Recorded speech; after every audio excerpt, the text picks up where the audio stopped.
Hi friends, okay.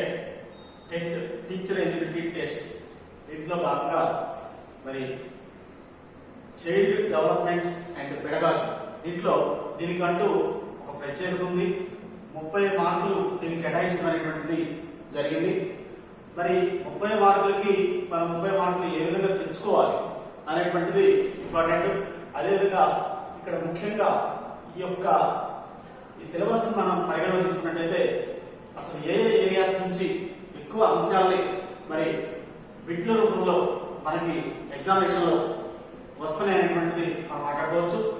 అయితే ఇక్కడ ముఖ్యంగా శిశు వికాసం అధ్యాపనం, చైల్డ్ డెవలప్మెంట్ అండ్ పెడగాజీ, ఇది పేపర్ 1 అండ్ పేపర్ 2 రెండింటికి కూడా చాలా కీలకమైనది. ఈ సిలబస్ రెండింటిలో కూడా అదే ఉంది. మొత్తం మీద చూసుకున్నట్లయితే ఈ యొక్క చైల్డ్ డెవలప్మెంట్ అండ్ పెడగాజీ గురించి మనం 3 భాగాలుగా విభజించుకోవచ్చు. ఫస్ట్ వన్ శిశువు యొక్క వికాసం అనేటువంటిది తెలుసుకోవాల్సిన అవసరం ఉంటుంది.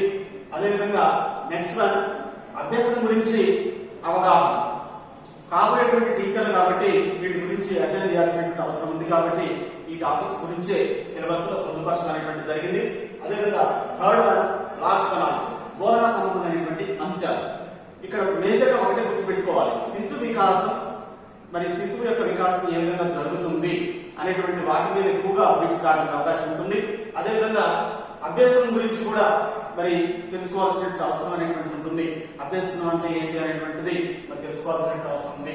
అదేవిధంగా బోధన సంబంధమైనటువంటి అంశాలు, తరగతి గదిలో టీచర్ బోధనకు సంబంధించినటువంటి విధానాన్ని ఏ విధంగా అవలంబిస్తున్నారు, మరి సక్సెస్ రేట్ ఏ విధంగా పెంచుకోవడం అనేటువంటి జరుగుతుంది అనేటువంటి దాని గురించి ఎక్కువగా బోధన సంబంధమైనటువంటి అంశాల గురించి మనం మాట్లాడుకోవచ్చు.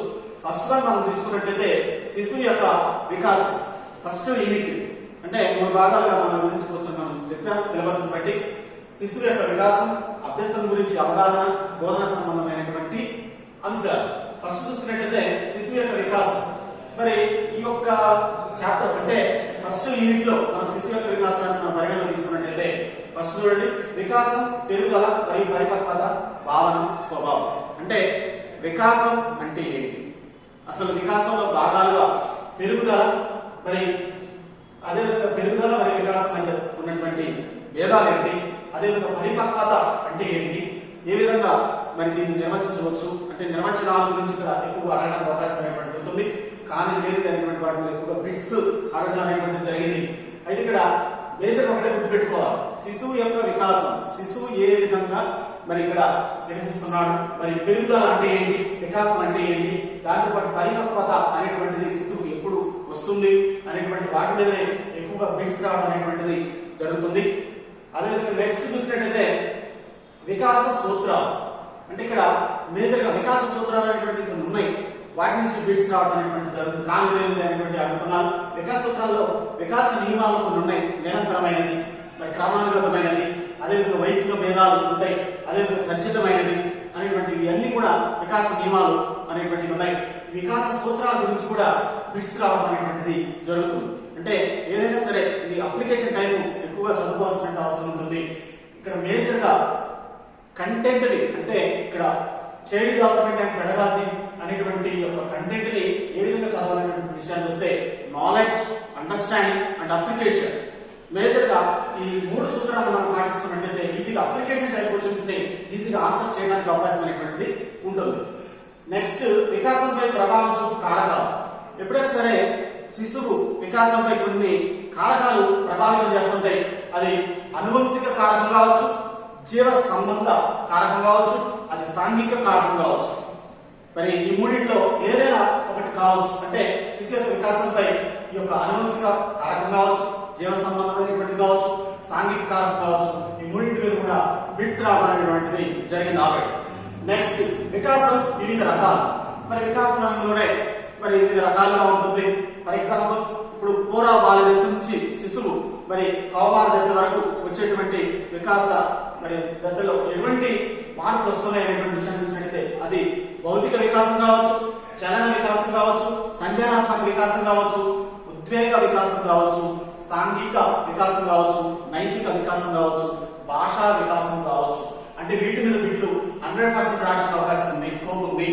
కాబట్టి మేజర్ గా భౌతిక వికాసం గురించి తెలుసుకోవాలి. చలన వికాసం, సంజ్ఞానాత్మక వికాసం, ఉద్వేగ వికాసం, సాంఘిక వికాసం, నైతిక వికాసం, భాషా వికాసం. ఈ వికాసాలన్నింటినే 8 రకాలైనటువంటి వికాసాలన్నీ అభివృద్ధి చెందితేనే మరి శిశువు మంచిగా ముందుకు పోవడం అనేటువంటిది జరుగుతుంది. కాబట్టి ఇక్కడ మీద ఒక గుర్తుపెట్టుకోవాల్సిన అవసరం ఏంటంటే శిశువుని మనం అధ్యయనం చేస్తాం. ఏ విధంగా శిశువు పూర్వ బాల్య దశ నుంచి కౌమార దశ వరకు ఏ విధంగా తన వికాసాన్ని అభివృద్ధి చేసుకుంటూ పోతున్నాడు, మరి ఇంకా ఏమైనా చేయాల్సిన అవసరం ఉందా అనేటువంటిది మనం ముందు వాటిని తెలుసుకోవచ్చు. నెక్స్ట్ చూసినట్టయితే 5th వన్, వికాసం యొక్క అవగాహన. అసలు వికాసాన్ని ఏ విధంగా అవగాహన చేసుకోవాల్సిన అవసరం ఉంది. ఫర్ ఎగ్జాంపుల్ జీన్ పియాజే మరి అనేటువంటి స్విట్జర్లాండ్ దేశస్థుడు సంజ్ఞానాత్మక వికాసం గురించి చెప్పడం అనేటువంటిది జరిగింది. ఇతను 4 దశలుగా విభజించడం అనేటువంటిది జరిగింది. మరి ఇంద్రియ చాలక దశ కావచ్చు, పూర్వ ప్రచారక దశ కావచ్చు, మూర్త ప్రచారక దశ కావచ్చు, అమూర్త ప్రచారక దశ కావచ్చు, రకరకాలుగా అంటే 4 రకాలుగా మరి శిశు వికాసం ఈ విధంగా చెందుతుంది. స్కీమాటా అనేటువంటి పదాన్ని ఉపయోగించాడు. వీటి గురించి కూడా చాలా సార్లు బిట్స్ రావడం అనేటువంటి జరిగింది. అంటే మేజర్ ఒకటి గుర్తుపెట్టుకోవాలి, వికాసం యొక్క అవగాహన అన్నప్పుడు మనకి ఈ 4 మనకి గుర్తు రావాల్సిన అవసరం ఉంది. ఎవరంటే 4 శాస్త్రవేత్తలు, మేజర్ మనోవిజ్ఞాన శాస్త్రవేత్తలు పియాజే, gene పియాజే, Kohlberg, చొమాస్కీ and curl Rogers.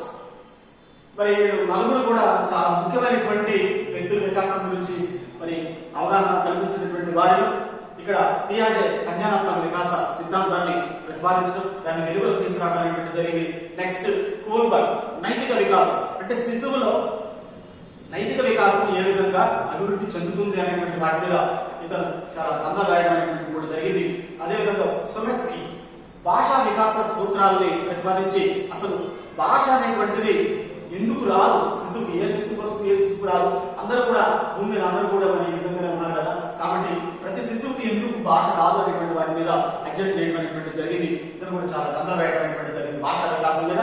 అదేవిధంగా కార్ల్ రోజర్స్ ఆత్మ వికాస సిద్ధాంతం, తనకు తాను మరి విశ్వసించాల్సిన అవసరం ఉంది. కార్ల్ రోజర్స్ అనేటువంటి మహానుభావుడు ఆత్మ వికాస సిద్ధాంతం గురించి చెప్పడం అనేటువంటి జరిగింది.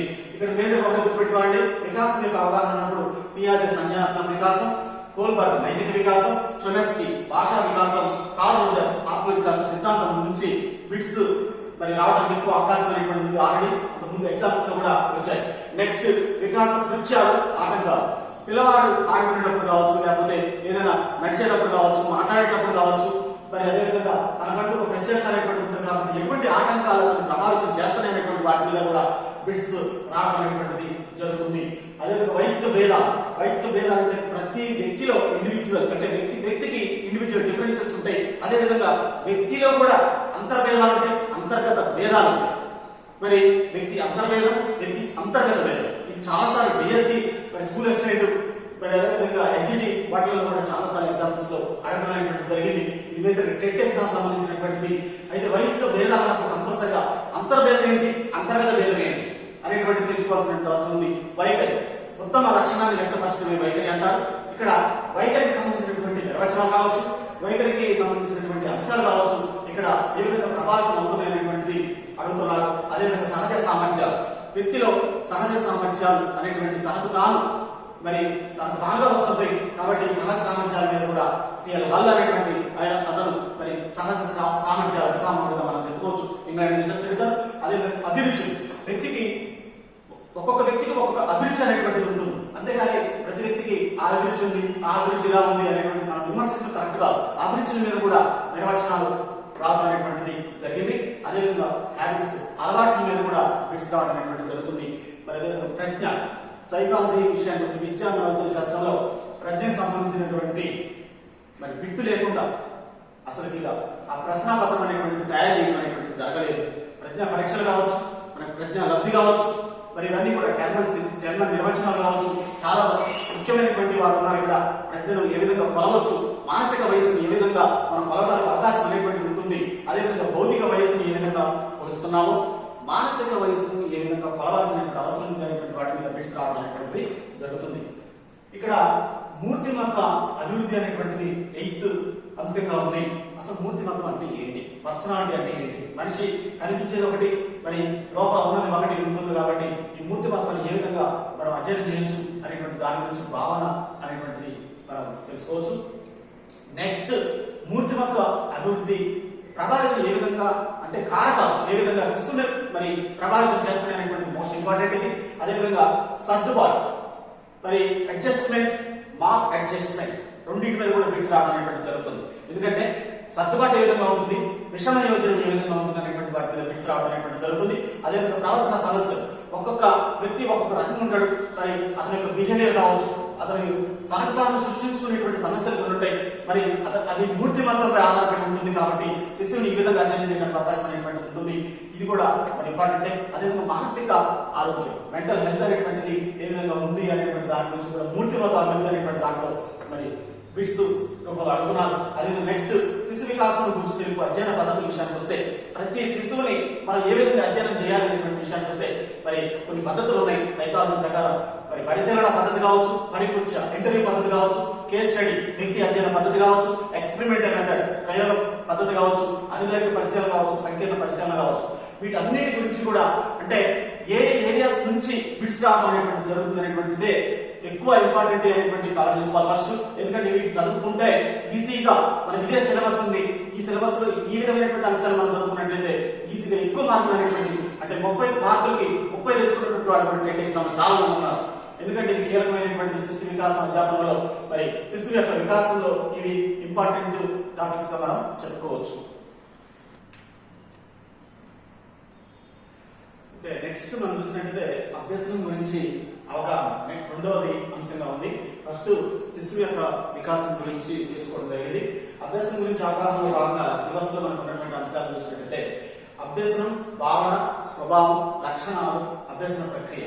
అంటే అసలు అభ్యసనం అంటే ఏంటి, మరి ఎప్పుడు కూడా నిరంతరం తెలుసుకోవడం, నిరంతరం మరి దాని గురించి అభ్యసించడం అనేటువంటిది ఉంటుంది. అదేవిధంగా అభ్యసన ప్రక్రియ, లర్నింగ్ ప్రాసెస్ అనేటువంటిది ఏ విధంగా కొనసాగుతుంది అనేటువంటి వాటి మీద వీటికి వస్తాయి. అదేవిధంగా అభ్యసనంపై ప్రభావం చూపు వ్యక్తిగత మరియు పరిసర కారకాలు. అంటే అభ్యసనంపై కంపల్సరీగా ఇండివిజువల్ గా ప్రభావితం అవుతుంది. అదేవిధంగా చుట్టూ ఉన్నటువంటి ఎన్విరాన్మెంట్, సరౌండింగ్స్ కూడా ప్రభావితం చేయడం జరుగుతుంది. కాబట్టి వీటి మీద కూడా బిట్స్ వచ్చినాయి. నెక్స్ట్ అభ్యసన సిద్ధాంతం, ఇది చాలా మోస్ట్ ఇంపార్టెంట్ ఏరియా. ఇక్కడ నుంచి బిట్స్ 100% బిట్స్ రావడం అనేటువంటి జరుగుతుంది. ఖచ్చితంగా మరి 100% బిట్స్ రావడం అనేటువంటిది ఈ ఏరియా నుంచి జరుగుతుందండి. ఇక్కడ మేజర్ అభ్యసన సిద్ధాంతాలు మరి 4 సిద్ధాంతాలు మనం చెప్పుకోవచ్చు. ప్రవర్తనవాదం, ప్రవర్తన వాదాన్ని ప్రభావితం చేసినటువంటి వాడు స్కిన్నర్, ఇవాన్ పావ్లో, థార్డ్నైట్. మరి ముఖ్యంగా స్కిన్నర్ యొక్క సిద్ధాంతం కావచ్చు, పావ్లో యొక్క సిద్ధాంతం కావచ్చు, థార్డ్నైట్ మరి యత్నం దోష సిద్ధాంతం కావచ్చు. ఇక్కడ మేజర్ గా ఒకటి గుర్తుపెట్టుకోవాలి, వీళ్ళు ఇది అభ్యసన సిద్ధాంతాలు ఎందుకు ప్రతిపాదించాలనేటువంటి విషయం చూసినట్టు అభ్యసనం నేర్చుకోవడం ఎలా, అభ్యసించడం ఎలా, శిశువు అనేటువంటి శిశువు మరి ఏ విధంగా అభ్యసించాలి, ఒక విషయాన్ని ఏ విధంగా తెలుసుకుంటే వస్తుంది. ఫర్ ఎగ్జాంపుల్ థార్డ్నైట్ తీసుకున్నట్టయితే యత్నం దోష సిద్ధాంతాన్ని ప్రతిపాదించడం అనేటువంటి జరిగింది. American psychologist. మరి మేజర్ గా యత్నాలు చేసుకుంటూ అంటే తప్పులు చేసుకుంటూ తప్పులు సవరించుకుంటూ పోయినట్లయితే అభ్యసించడం అనేటువంటి చాలా ఈజీ వేలో ఉంటుంది అనేటువంటి థార్డ్నైట్ చెప్పడం అనేటువంటి జరిగింది. అదే నిర్మాణాత్మకవాద సిద్ధాంతాల్లో జీన్ పియాజే, వైగోటస్కీ. జీన్ పియాజే స్విట్జర్లాండ్ దేశస్థుడు, వైగోటస్కీ రష్యా దేశస్థుడు. బేసిక్గా వీళ్ళు చెప్పింది ఏంటంటే ఏదైనా ఒక విషయాన్ని స్కీమాట అంటే మైండ్ లో నిర్మించుకోవడం అనేటువంటిది, ఏర్పాటు చేసుకోవడం అనేటువంటిది జరిగినట్లయితే దాన్ని మరి ఈజీగా సేవ్ చేసుకోవడానికి అవకాశం అనేటువంటి ఉంటుంది అనేటువంటి వాటి మీద ఎక్కువగా వీళ్ళు చెప్పడం అనేటువంటి జరిగింది. అదే గెస్టాల్ట్ వాదం. గెస్టాల్ట్ వాదులు ఎప్పుడైనా సరే ఒకటే చెప్తున్నారు, మొత్తాన్ని అధ్యయనం చేయాలి కానీ భాగాలుగా అధ్యయనం చేయకూడదు. ఏదైనా ఒక అంశాన్ని మనం తీసుకున్నట్లయితే మొత్తాన్ని అధ్యయనం చేయాలి, భాగాలుగా మనం అధ్యయనం చేసినట్లయితే మరి ఎట్టి పరిస్థితులు కూడా శిశువుకు అర్థం కావడం అనేటువంటి జరగదు. కాబట్టి ఇక్కడ గెస్టాల్ట్ వాదుల్లో కొహెలర్, కోఫ్కా అనేటువంటి వాళ్ళు ప్రముఖులు. ముఖ్యంగా మరి గెస్టాల్ట్ వాదం అంటేనే సమగ్ర ఆకృతి, జర్మనీకి సంబంధించినటువంటి పదం ఇది గెస్టాల్ట్ అనేటువంటిది. ఇక్కడ గెస్టాల్ట్ వాదాన్ని ప్రతిపాదించినటువంటి వాళ్ళు కొహెలర్, కోఫ్కా అనేటువంటి వాళ్ళు మరి చాలా ప్రముఖులుగా ఉన్నారు. మరి గెస్టాల్ట్ వాదం ప్రకారం భాగాలుగా అధ్యయనం చేయరాదు, ముఖ్యంగా మొత్తాన్ని అధ్యయనం చేయాలి అనేటువంటిది మరి వీళ్ళు పరిగణించడం జరిగింది. ఇంకో విషయం కూడా వీళ్ళు చెప్పారు, అంతర్దృష్టి అభ్యసన సిద్ధాంతాలు కూడా వీళ్ళకి సంబంధించినటువంటి సిద్ధాంతం నుంచి వచ్చింది, గెస్టాల్ట్ వాదం నుంచి వచ్చింది. అదే పరిశీలన, సాంఘిక అభ్యసనం. మరి దీని గురించి చెప్పినటువంటి వారు ఎవరంటే ఆల్బర్ట్ బండూరా, కెనడియన్ సైకాలజిస్ట్. మరి మేజర్ చూసుకున్నట్లయితే ఆల్బర్ట్ బండూరా మరి ముఖ్యమైనటువంటి విషయాలు చూసినట్టు సాంఘిక అభ్యసనం. నలుగురు కలిసి కూర్చున్నారు, ఏ విధంగా మనం వాళ్ళని అధ్యయనం చేస్తాం, నలుగురు కలిసి కూర్చున్నప్పుడు గ్రూప్ అధ్యయనాన్ని ఏ విధంగా చేయాల్సిన అవసరం ఉంది. మరి పరిశీలన అభ్యసనాన్ని కూడా అంటారు ఆల్బర్ట్ బండూరా అభ్యసనాన్ని. అదేవిధంగా ఇక్కడ మేజర్ ఇంకొక విషయం ఏంటంటే అభ్యసన బదలాయింపు. ఒక విషయాన్ని అభ్యసించిన తర్వాత బదలాయింపు అనేటువంటిది జరుగుతుంది. ఆ బదలాయింపులో రకాలు ఉంటాయి. అనుకూల బదలాయింపు, ప్రతికూల బదలాయింపు, శూన్య బదలాయింపు. మరి వీటి నుంచి కూడా బిట్స్ రావడం అనేటువంటిది జరిగిందండి. నెక్స్ట్ అభ్యసనం వివిధ రంగాలు అన్నప్పుడు జ్ఞానాత్మక రంగం, మరి మైండ్ కి సంబంధించినటువంటిది, భావావేశ రంగం, హార్ట్ కి సంబంధించినటువంటిది, మానసిక చలనాత్మక రంగం అంటే మూవింగ్ స్కిల్స్. మరి మేజర్ గా ఇక్కడ మన మైండ్ లో ఏదనుకుంటే అది కంపల్సరీగా ఇక్కడ బొమ్మ గీయాలి అంటే మరి హ్యాండ్స్ ద్వారా మనం గీయడం అనేటువంటి జరుగుతుంది. అదంతా ప్రక్రియ ఎక్కడ జరుగుతుంది? మైండ్ లో జరుగుతుంది. ఈ బొమ్మ గీయాలి నేను అనుకున్నప్పుడు మరి ఆ విషయానికి సంబంధించినటువంటి ప్రాసెస్ అంతా కూడా మైండ్ జరుగుతుంది. మరి ఇక్కడ గాంధీజీ గారు చెప్పినట్టు కూడా మేజర్ గా జ్ఞానాత్మక రంగం, భావావేశ రంగం, మానసిక చలనాత్మక రంగం చాలా ముఖ్యమైనటువంటివని మరి గాంధీజీ గారు కూడా చెప్పినటువంటి మేజర్ ఒకటి గుర్తుపెట్టుకోవాలి. మరి ఇక్కడ జ్ఞానాత్మక రంగం అనేటువంటిది జ్ఞానానికి సంబంధించినటువంటి విషయాలు, భావావేశ రంగం అన్నప్పుడు వైఖరులు, మరి అభిరుచులు, అలవాట్లు అనేటువంటి విషయాన్ని అధ్యయనం చేస్తారు. మానసిక చలనాత్మక రంగం అంటే నైపుణ్యం.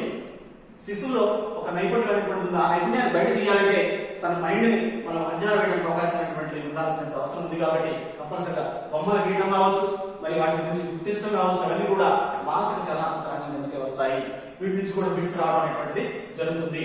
నెక్స్ట్ ప్రేరణ, అర్థం, అభ్యసనంలో ప్రేరణ పాత్ర. మోటివేషన్ అనేటువంటిది లేకపోతే ఏ స్టూడెంట్ కూడా నేర్చుకోవడం అనేటువంటిది జరగదు. ఏదైనా ప్రేరణ అనేటువంటిది లేకుండా అభ్యసనం కొనసాగించడం అనేటువంటిది కొంతకాలం పాటు జరుగుతుంది. నేర్చుకోవాలనేటువంటి తపన కల్పించాల్సిన అవసరం ఉపాధ్యాయుడికి ఉంది. కంపల్సరీగా అభ్యసనంలో ప్రేరణ అనేటువంటిది కీలకమైనటువంటి పాత్ర పోషిస్తుందని మనం చెప్పొచ్చు. నెక్స్ట్ దీని గురించి ప్రేరణ గురించి నిర్వచనాలు మరి కొన్ని లేనిది కాదనేటువంటి బిట్స్ రావడం అనేటువంటి జరిగింది. అదేవిధంగా స్మృతి మరియు విస్మృతి. ఏదైనా కొంతకాలం పాటు గుర్తు పెట్టుకోవడం. స్మృతి తాత్కాలిక స్మృతి, దీర్ఘకాలిక స్మృతి అనేటువంటిది. అంటే ఇక్కడ స్వల్పకాలికం. ఫర్ ఎగ్జాంపుల్ ఎవరి ఫోన్ నెంబర్ మనం తెలుసుకున్నాం, ఏదైనా అవసరం వచ్చింది ఒక డాక్టర్ గారి గురించి మనం తెలుసుకోవడం జరిగింది, ఒక ఏదైనా స్కిన్ స్పెషలిస్ట్ గురించి ఒక డాక్టర్ గారి నెంబర్ తీసుకొని మనం స్కిన్ స్పెషలిస్ట్ దగ్గర పోవాలి. కాబట్టి అది తాత్కాలిక అంటే స్వల్పకాలిక స్మృతి అవుతుంది. అంటే ఇది సెకండ్స్ పాటు, ఇది మినిట్స్ పాటు మాత్రమే ఆ నెంబర్ మనం గుర్తుపెట్టుకోవడం జరుగుతుంది. కానీ ఎప్పుడో మరి బాల్య మిత్రుడు ఏదో కొన్ని విషయాలు మనకి గుర్తున్నాయి, చిన్నప్పుడు ఆటలాడుకున్నటువంటి విషయాలు అన్నీ గుర్తుకొచ్చి పెద్దవాడైన తర్వాత కూడా మనం కనిపెట్టామనుకోండి, అది దీర్ఘకాలిక స్మృతి అవుతుంది. విస్మృతి అన్నప్పుడు మర్చిపోవడం. ఫర్ ఎగ్జాంపుల్ మనకి నచ్చనటువంటి విషయాన్ని మర్చిపోవాల్సినటువంటి అవసరం ఉంది జీవితంలో. ఎందుకంటే గమనం అంటాం దాన్ని. అంటే ఇక్కడ స్మృతి విస్మృతి మీద కూడా బిట్స్ రావడం అనేటువంటిది జరుగుతుంది. ఇవన్నీ కూడా అభ్యసనం గురించి అవగాహన సంబంధించినటువంటి విషయాలు. ఇది మరి చైల్డ్ డెవలప్మెంట్ భాగంలో దీంట్లో భాగంగా ఇది రెండవ భాగంగా మనం చెప్పుకోవచ్చు. ఓకే, మనకి ఫస్ట్ దాంట్లో శిశువు యొక్క వికాసం, అభ్యాసం గురించి అవగాహన. ఇప్పుడు మనం బోధన సంబంధమైనటువంటి అంశాల గురించి మాట్లాడుకోవడం జరుగుతుంది. అంటే చైల్డ్ డెవలప్మెంట్ అండ్ పెడగాజీలో భాగంగా మరి శిశు వికాసం అధ్యాపనంలో భాగం 30 మార్కులు తెచ్చుకోవడం ఎలా అనేటువంటి దాంట్లో భాగంగా మనకి థర్డ్ మరి దాంట్లో బోధన సంబంధమైనటువంటి అంశాల నుంచి బిట్స్ రావడం అనేటువంటి జరుగుతుంది. దీంట్లో ఏ విధమైనటువంటి బిట్స్ ఉన్నాయి, అసలు సిలబస్ ఏ విధమైనటువంటి ఉన్నాయి, ఏ విధంగా బిట్స్ రావడం అనేటువంటి జరుగుతుంది మాట్లాడుతున్నాం. బోధన, అభ్యాసం మరియు అభ్యాసకుల మరి మధ్య సంబంధం ఎలా ఉండాలి. ఫర్ ఎగ్జాంపుల్ బోధించేటువంటి ఉపాధ్యాయుడు ఎలా ఉండాలి, అదేవిధంగా అభ్యాసం ఎలా ఉండాలి, విషయం అనేటువంటి ఇక్కడ లెర్నింగ్ ప్రాసెస్ అనేటువంటి ఏ విధంగా ఉండాలి, అదేవిధంగా బోధన అంటే ఏంటి, అభ్యాసం అంటే ఏంటి, అభ్యాసకుడు ఏ విధంగా ఉండాలి, అంటే స్నేహపూర్వకమైనటువంటి వాతావరణం ఉండాలనేటువంటిది మనం చెప్పొచ్చు. ఇక్కడ అంటే విద్యార్థి ఉపాధ్యాయుడి మధ్య స్నేహపూర్వకమైనటువంటి వాతావరణం అనేటువంటిది ఉండాలి. అదేవిధంగా వివిధ సందర్భాల్లో అభ్యాసకులు సాంఘిక, సాంస్కృతిక, రాజకీయ సందర్భాల్లో ఏ విధంగా ఉండాల్సిన అవసరం ఉంది. ఫర్ ఎగ్జాంపుల్ ఇప్పుడు ఏదైనా సాంఘిక విషయాల గురించి మాట్లాడేటప్పుడు కావచ్చు, సాంస్కృతిక కార్యకలాపాల్లో పాల్గొనేటప్పుడు కావచ్చు, రాజకీయ సన్నివేశాల్లో పాల్గొనేటప్పుడు కావచ్చు, అంటే రకరకాలుగా. ఇప్పుడు ఫర్ ఎగ్జాంపుల్ ఏదైనా ఎలక్షన్స్ వచ్చినప్పుడు ఎన్నికలు జరిగేటప్పుడు మేనిఫెస్టో పెట్టుకొని రాజకీయ పార్టీలన్నీ కూడా వాటి గురించి ప్రచారం చేసుకుంటూ పోతుంటాయి.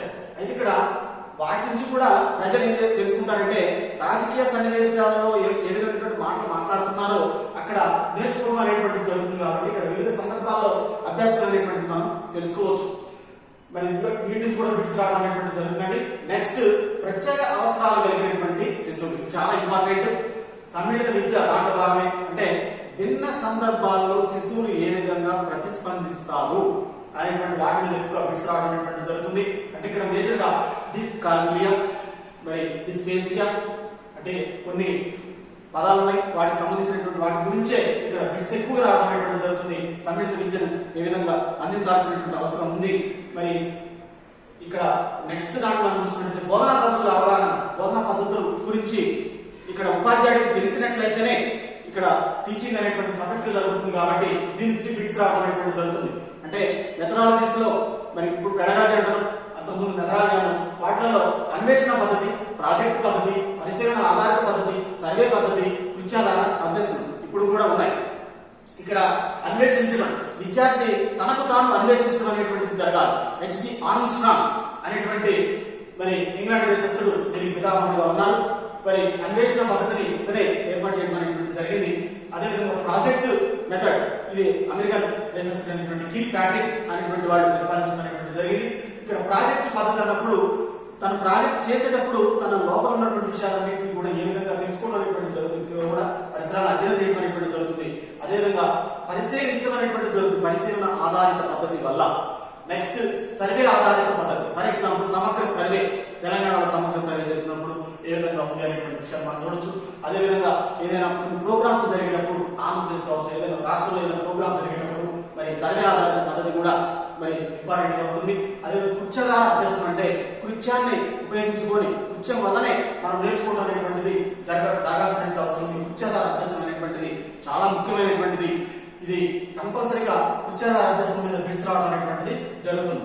నెక్స్ట్ వైయక్తిక సామూహిక అభ్యాసం. విద్యార్థి కంపల్సరీగా వ్యక్తిగతంగా నేర్చుకుంటాడు, మరి సామూహికంగా నేర్చుకుంటాడు. అంటే తరగతి గదిలో ఇండివిజువల్ గా, మరి అదే విధంగా collaborative learning, cooperative learning, collaborative learning అనేటువంటిది కూడా ఉంటుంది. గ్రూప్ లెర్నింగ్ అనేటువంటిది కూడా ఉంటుంది తరగతి గదిలో. కాబట్టి వీటి నుంచి కూడా బిట్స్ వచ్చినాయి. నెక్స్ట్ అసమ సమూహాల తరగతి గది అభ్యాసం నిర్వహణ. అంటే ఇప్పుడు సమానమైనటువంటి వ్యక్తులు కాకుండా మరి సమానంగా లేకుండా అసమ సమూహాలు అంటే గ్రూప్స్ అన్ని కూడా విభిన్నమైనటువంటి సామర్థ్యాలు, విభిన్నమైనటువంటి అభిరుచులు, విభిన్నమైనటువంటి ఆసక్తులు, విభిన్నమైనటువంటి విషయాల గురించే వీళ్ళు ఇక్కడ అధ్యయనం చేయడం అనేటువంటి జరుగుతుంది. దీనివల్ల ఏంటంటే ఈజీగా విద్యార్థి మరి అవగాహన పెంచుకోవడం అనేటువంటిది జరుగుతుంది. నెక్స్ట్ అభ్యసన నిర్వహణ యొక్క రూపభేదాలు. ఇక్కడ అభ్యసనాన్ని బోధించేటప్పుడు ఉపాధ్యాయ కేంద్రీకృత పద్ధతి, విషయ కేంద్రీకృత పద్ధతి, అభ్యాసక కేంద్రీకృత పద్ధతి. ప్రెసెంట్ నవేడేస్ అభ్యాసక కేంద్రీకృత పద్ధతిని మనం ఇంప్లిమెంట్ చేసుకుంటున్నాం. అయితే ఇక్కడ బిట్స్ 100% ఇక్కడ అడిగారు. మరి ఉపాధ్యాయ కేంద్రీకృత పద్ధతి అంటే ఉపాధ్యాయుడే కేంద్రంగా ఉంటూ ఉపాధ్యాయుడికి ప్రాధాన్యత ఇచ్చుకుంటూ ఉండేటువంటి బోధన ఏదంటే అభ్యాసం ఉందంటే అది ఉపాధ్యాయ మరి సంబంధించినటువంటి. అదే విషయం కంటెంట్ బట్టి, అంటే ఇక్కడ మేజర్ విషయాన్నే కేంద్రీకంగా చూడడం అనేటువంటి జరుగుతుంది. అక్కడ ఉపాధ్యాయుడు, అభ్యాసకుడు అనేటువంటి వాడు ప్రధానం కాదు, విషయం అనేటువంటిది ప్రధానం. నెక్స్ట్ అభ్యాసకుడిని దృష్టిలో పెట్టుకుని ఉపాధ్యాయుడు పనిచేయాల్సిన అవసరం ఉంది. కాబట్టి అభ్యాసకుడికి ఇష్టం ఉన్నప్పుడే మనం బోధించాల్సిన అవసరం ఉంటుంది. కాబట్టి అభ్యాస కేంద్రిత పద్ధతిని ఎక్కువగా ఇంప్లిమెంటేషన్ చేయడం అనేటువంటి జరుగుతుంది. NCF 2005 అమలులోకి వచ్చిన దగ్గర నుంచి కూడా మనకి శిశు కేంద్రీకృత విద్యా విధానం అనేటువంటిది వెలుగులోకి రావడం అనేటువంటి జరిగిందండి. నెక్స్ట్ బోధన ఒక ప్రణాళికాబద్ధమైనటువంటి విషయం. ఎట్లా పడితే అట్లా చేయకుండా బోధన అనేటువంటి దాన్ని ఒక ప్లానింగ్ ప్రకారం మనం చేసినట్లయితే చాలా మంచి విషయాన్ని అందించినటువంటి వాళ్ళం అవుతుంది. కాబట్టి ప్రణాళికాబద్ధమైనటువంటి విషయం అనేటువంటి ఇయర్ ప్లాన్ కావచ్చు, మరి పీరియడ్ ప్లాన్ కావచ్చు, ఒకటి ఏదైనా బోధించాలి అనేటువంటి విషయం మీద మనం కొంత రచించుకోవాల్సిన అవసరమైనటువంటి ప్లానింగ్ సిస్టమ్ అనేటువంటి ఇంప్లిమెంటేషన్ చేయాల్సిన అవసరం ఉంది. నెక్స్ట్ బోధనా దశ. ఈ నుంచి బిట్స్ 100% వచ్చినాయి. రాబోతే మూలంక పూర్వ చర్య, పరస్పర చర్య, చర్యాంతరం. ఏం లేదండి, ప్రీవియస్, ప్రెసెంట్, మరి తర్వాత కంప్లీట్ గా అయిపోయిన తర్వాత అంటే ఏంటంటే ఇక్కడ పూర్వ చర్య అన్నప్పుడు తరగతి గదిలోకి టీచర్ రాక ముందు జరిగినటువంటి పరిణామం. అంటే క్లాసులోకి వచ్చాడు టీచర్, వచ్చినప్పటికీ కూడా తరగతి గదిలో పాఠానికి సంబంధించిన విషయాలు చెప్పట్లేదు, ప్రీవియస్ నాలెడ్జ్ సంబంధించిన క్వశ్చన్స్ అడుగుతున్నాడు. కాబట్టి ఇది పూర్వ చర్య అనేటువంటి విషయం దీనికి వస్తుంది. పరస్పర చర్య అన్నప్పుడు ఆల్రెడీ ఇక్కడ టీచర్ ఏం చేస్తుందంటే కంపల్సరీ పాఠాన్ని బోధించుకుంటూ ఇంటరాక్షన్ ఆఫ్ ది స్టూడెంట్స్ అనేటువంటిది జరుగుతుంది. అదేవిధంగా చర్యాంతరం, ఆల్రెడీ పాఠం అయిపోయింది, మరి లెసన్ కంప్లీట్ అయిపోయిన తర్వాత మూల్యాంకనం అనేటువంటి జరుగుతుంది. ఈ బిట్ అడిగారు ఏంటంటే చర్యాంతరంలోనే మనకి మూల్యాంకనం అనేటువంటి జరుగుతుంది. అదేవిధంగా పరస్పర చర్య అన్నప్పుడు కంపల్సరిగా ఇక్కడ ఫార్మేటివ్ ఎవాల్యుయేషన్ అనేటువంటి జరుగుతుంది అనేటువంటి గుర్తుపెట్టుకోవాల్సిన అవసరం ఉంటుంది. నెక్స్ట్ ఉపాధ్యాయుల యొక్క సాధారణ విషయ సంబంధమైనటువంటి నైపుణ్యాలు. ప్రతి ఉపాధ్యాయులు సాధారణమైనటువంటి నైపుణ్యాలు ఉంటాయి. అదేవిధంగా కంటెంట్ కి సంబంధించినటువంటి నైపుణ్యాలు కూడా గుర్తుంచుకోవాలి. తెలుసుకోవాల్సిన అవసరం అనేది ఉంటుంది. ఫర్ ఎగ్జాంపుల్ సాంఘిక శాస్త్ర ఉపాధ్యాయుడు ఎటువంటి నైపుణ్యాలు ఉండాలి, అదేవిధంగా మ్యాథమెటిక్స్ టీచర్ కి ఎటువంటి నైపుణ్యాలు ఉండాలి అనేటువంటి నైపుణ్యాలు ఉన్నాయి. వాటి నుంచి తీసుకురావడం అనేటువంటి జరిగిందండి. నెక్స్ట్ అభ్యసన వనరులు. ఇప్పుడు ఫర్ ఎగ్జాంపుల్ ఒక విద్యార్థి ఏదైనా ఒక విషయాన్ని నేర్చుకోవాలనుకున్నప్పుడు స్వీయ వనరులని ఎంపిక చేసుకోవాలి. అవసరమైన గృహ వనరుల్ని ఏర్పాటు చేసుకోవాల్సిన అవసరం ఉంటుంది. పాఠశాల వనరులు, సమాజ వనరులు, సాంకేతిక వనరులు, ఈ వనరులు మనకి చాలా విషయాన్ని నేర్చుకోవడానికి జరుగుతుంది. అంటే అభ్యసన వనరులు ఏ విధంగా ఉంటాయి? స్వీయ వనరులు అంటే తనను తాను కల్పించుకోవడం, అదేవిధంగా గృహ వనరులు అంటే ఇంటి దగ్గర ఉన్నటువంటి గృహ వనరులు, అదేవిధంగా పాఠశాల వెళ్ళినప్పుడు పాఠశాల వనరులను వినియోగించుకోవడం, అదేవిధంగా సమాజంలో మరి సమాజ వనరులను వినియోగించుకోవడం, సాంకేతిక అంటే మరి ఇంటర్నెట్ కావచ్చు, వెబ్సైట్ కావచ్చు, ఇవన్నీ కూడా మేజర్ గా సాంకేతిక పరమైనటువంటి టెక్నాలజీ పరమైనటువంటి విషయాలకి ఈజీగా అభ్యసన వనరుల్ని ఉపయోగించుకోవడానికి అవకాశం అనేటువంటిది ఉంది. నెక్స్ట్ తరగతి గది నిర్వహణ ఎలా ఉండాలంటే టీచర్ స్టూడెంట్ మధ్య స్నేహపూర్వకమైనటువంటి వాతావరణం అనేటువంటి ఉండాల్సిన అవసరం ఉంది. నెక్స్ట్ మార్గదర్శకత్వం కావచ్చు, మరి ఇక్కడ మరణం కావచ్చు, శిశువుని దండించడం కావచ్చు, అసలు శిశువుకి ఎటువంటి హక్కులు ఉన్నాయనేటువంటి కూడా టీచర్ తెలుసుకోవాల్సిన అవసరం ఉంది. కాబట్టి బాలల హక్కుల మీద కూడా బిట్స్ వస్తున్నాయి. నెక్స్ట్ అసలు మార్గదర్శకత్వం అంటే ఏంటి, వాటి నిర్వచనాలు, అదేవిధంగా మరణం అంటే ఏంటి, మరి దాంట్లో రకాలు ఏంటి, అదేవిధంగా దండన అనేటువంటిది అవసరం అయితే ఏ విధంగా ఇవ్వాలి, అసలు దండన ఇవ్వచ్చా ఇవ్వకూడదు అనేటువంటిది మొత్తం కూడా మనకి ఆర్టీ యాక్ట్ 2009 లో మరి వివరించడం అనేటువంటి జరిగింది.